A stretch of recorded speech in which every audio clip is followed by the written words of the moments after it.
With the release of the second Five Nights movie, creator Scott Cawthon has just changed many theorists' timeline of events for the series, including my own.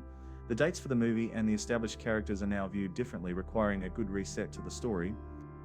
This video is an update to the timeline taken from the point of view of the first three games and includes the context of the movies. Details from the other games and books are only used in reference but would form the contents of a future video.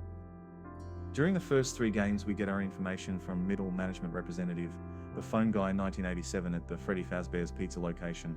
This location is the first Freddy's location, and the company would grow upon this to make other franchise locations, based on characters found here. We are given information about the old location, this location being Fredbear's Family Diner, a small location that used the spring-lock costume design that double as both animatronic and suit. The instructions by phone guy are necessary as accidents/injury/death/irreparable and grotesque naming can occur. This list of warnings come from the recordings from the third game and are likely phone guy's earliest recorded dialogue in the series. The recordings were intended for performer/entertainers for Freddy Fazbear's Pizza. Those who know that phone guy's name was later known as Ralph also know it makes an appearance in an earlier event at Murray Costume Manor. Ralph has history at a costume-making factory where he was injured at one point. The line was Ralph had to go to the hospital after being injured because of a suit. While not confirmed as being the same person, it does go to explain why he would be giving the instructions on the correct way to handle, climb in, climb out of a mascot costume. Now, I want you to forget anything you may have heard about the old locations, Some people still have a somewhat negative impression of the company. That old restaurant was kind of left to rot for quite a while, but I want to reassure you, Fazbear Entertainment is committed to family fun and above all, safety. They've spent a small fortune on these new animatronics.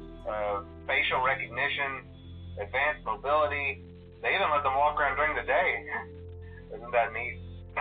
But most importantly, they're all tied into some kind of criminal database so they can detect a predator a mile away. Heck, we should be paying them to guard you. The existence of such a warning suggests a history of spring-lock failure that resulted in catastrophic injury, although the victim's identity was never mentioned. I'll go into my suggestion for their identity in following videos. From the second movie, we are introduced to Charlotte, Henry's daughter. Henry is a very distracted man with animatronics and the running of the restaurant, and Charlotte is often overlooked. She even thinks that no one wants her around, saying as much to Vanessa when offered to join the group. Charlotte believes that the Marionette is the only one she can rely on. Playing down the Marionette's importance, Vanessa even mentions that it is not her spirit pair when describing the animatronic.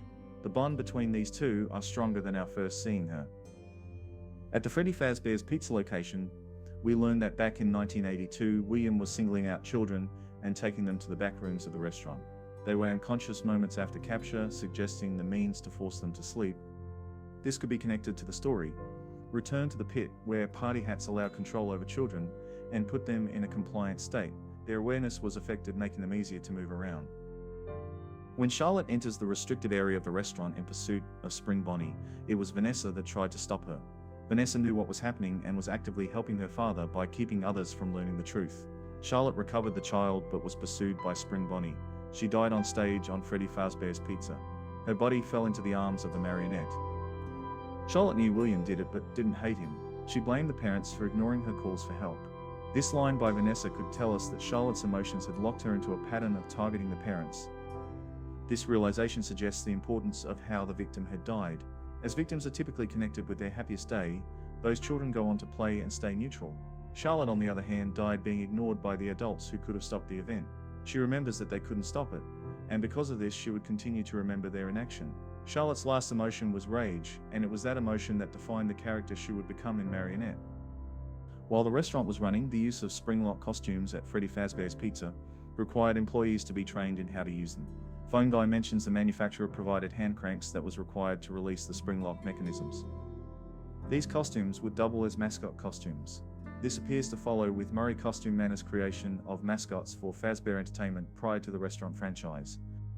Phone guy continues to mention that after learning of an unfortunate incident at the sister location involving multiple and simultaneous spring-lock failures, the company has deemed the suits temporarily unfit for employees. This discussion carries on to mention the designated safe rooms not being on any digital maps. This goes on to include that under no circumstances should a customer ever be taken into the room and away from the show area. This could depict the consequences resulting from the movie's scene. Within the restaurant were two types of endos.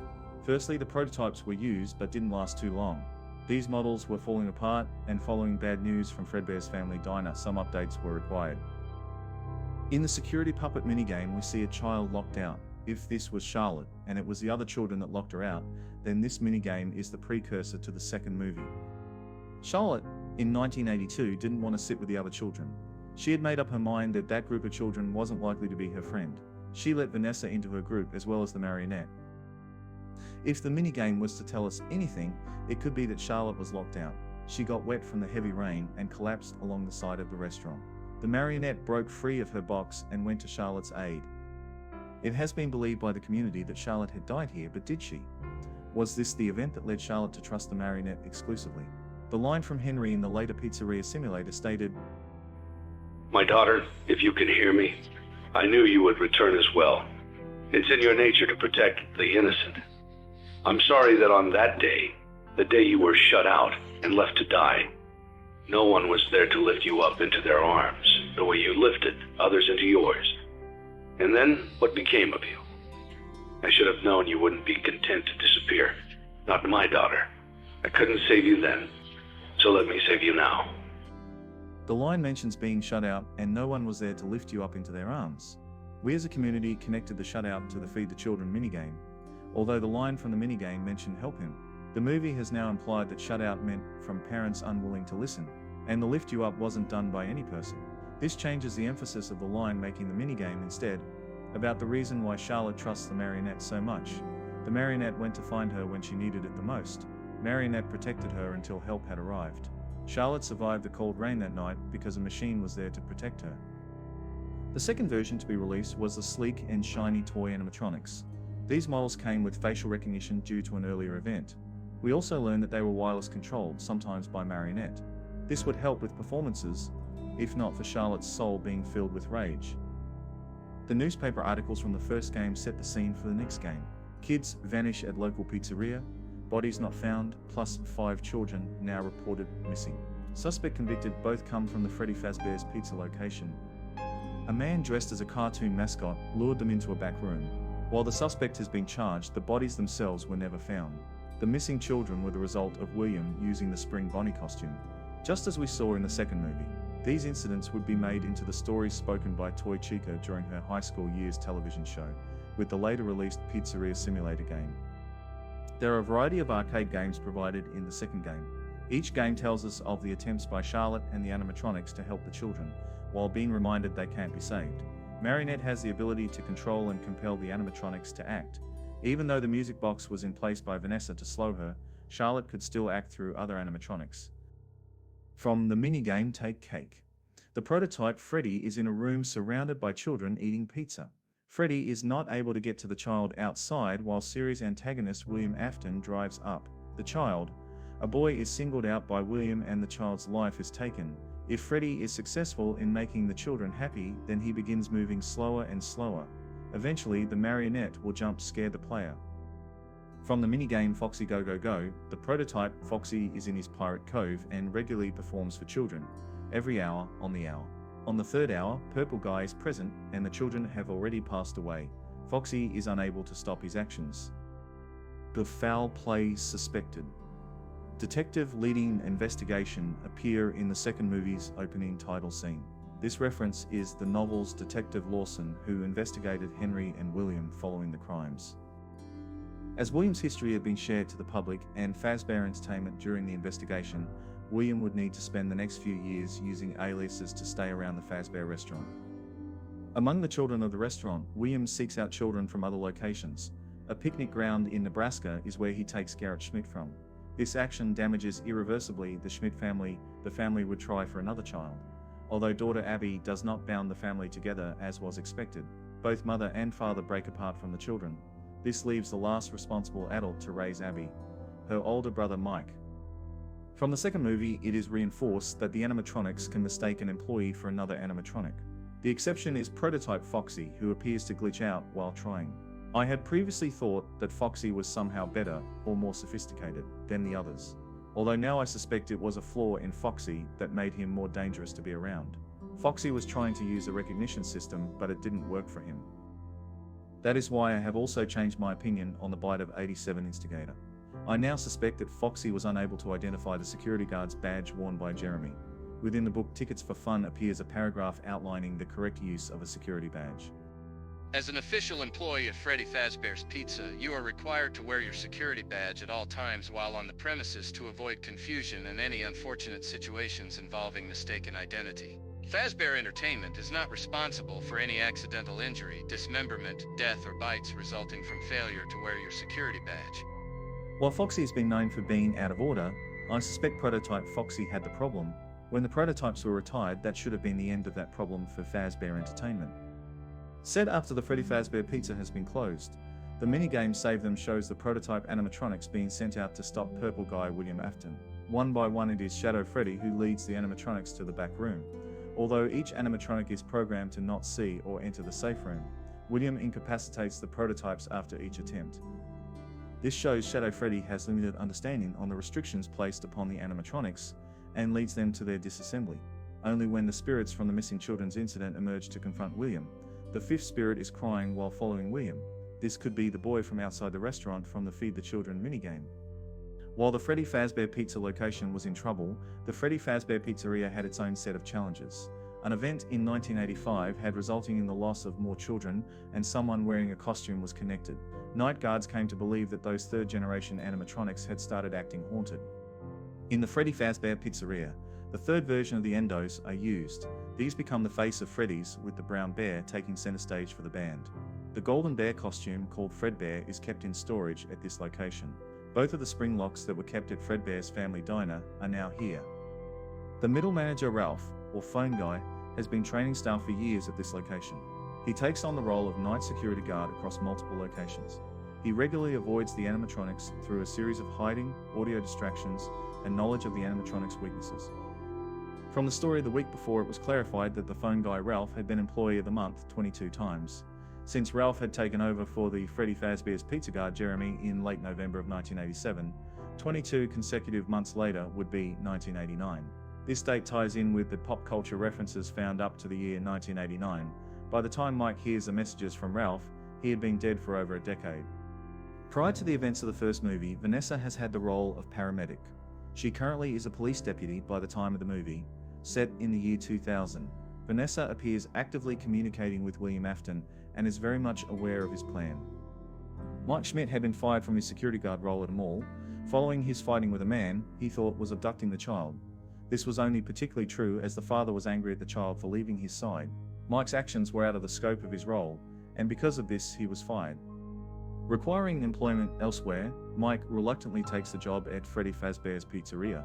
This was the franchise location for Freddy's. At this location he was intended to die to the animatronics, although while being joined with his sister Abby would befriend the animatronics. Vanessa's role would be to keep Mike at the location and become another soul to add to William's plan. Vanessa doesn't appear to be entirely on William's side, as she clearly wants to help Mike by keeping Abby away. From the first movie's novel adaptation, I've previously made mention of Vanessa's eyes change color when she spoke to Mike. This started my theory that Vanessa was an animatronic using an illusion disc.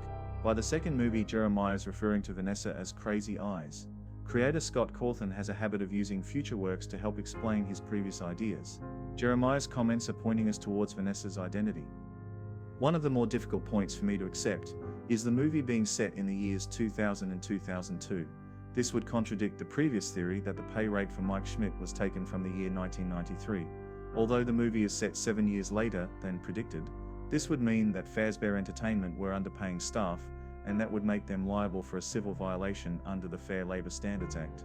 I'm not sure why Scott felt this date had to change. In the years following Williams being spring-locked, his son Michael Afton took over the role, serving the purpose of drawing more souls into the restaurant. Michael would lure in paranormal investigators into the Freddy Fazbear Pizza location. Once Lisa from the group turns off the music box, the marionette controlled by Charlotte is set loose. Michael Afton becomes the only survivor of the night, and wishes Charlotte a welcome back from outside the restaurant. While Marionette couldn't leave yet, she would gain that ability from Vanessa. The events of the second movie play out with Vanessa ultimately being taken over by Marionette. While possessing Lisa and Abby, the Marionette would manifest the mask over the faces of the victims. This differs with Toy Chica as the mask sits within the chest cavity of the animatronic. With Vanessa, it does not manifest over her face, yet her eyes illuminate yellow. This could show that Vanessa's eyes are already animatronic, and the appearance we see is created by an illusion disc. Michael and Vanessa have a purpose to William. When William is spring-locked, it's Michael that takes over William's role. During Vanessa's dream sequence, she is told several things. You're my favorite. You will always be mine. You have a purpose. I suspect that Vanessa is William's favorite animatronic. She will always be his possession. The purpose she has is to keep the witness contained. Vanessa has with her the personal objects of various victims. The orange plane is Garrett's. The bag of marbles is the crying child. I suspect the mirror is Elizabeth's, although I don't know who owns the writing pad. Vanessa might be establishing a connection with the victims from the past to learn more about William. The timeline jumps to the Freddy Fazbear Pizzeria 30 years after they closed. Now 2017, the remains of Spring Bonnie had been recovered. This leads us into the third movie. While a speculation of future events, Mike Schmidt appears to still be involved. The security logbook has the name Mike within the cover. While previously believed to be Michael Afton's name, it now is likely to be Mike Schmidt, having returned to a Fazbear location years later to stop William Afton from gaining his freedom. Another book in the series is the Tickets for Fun booklet with Mike Schmidt's name in the top corner of the crossword. This would tie Mike into the Freddy Fazbear Pizza location. This same booklet contains Jeremy Fitzgerald's last paycheck from Fazbear, something he hadn't taken, as the last time he was at a Freddy Fazbear's restaurant he was taken away in an ambulance. Had he not collected it, following the bite of 87, Mike Schmidt could likely track him down by knowing his name. This could connect him with other guards that have survived. The final movie of the trilogy could be the guards from the first games returning in the third movie to face off against the one who caused all this horror.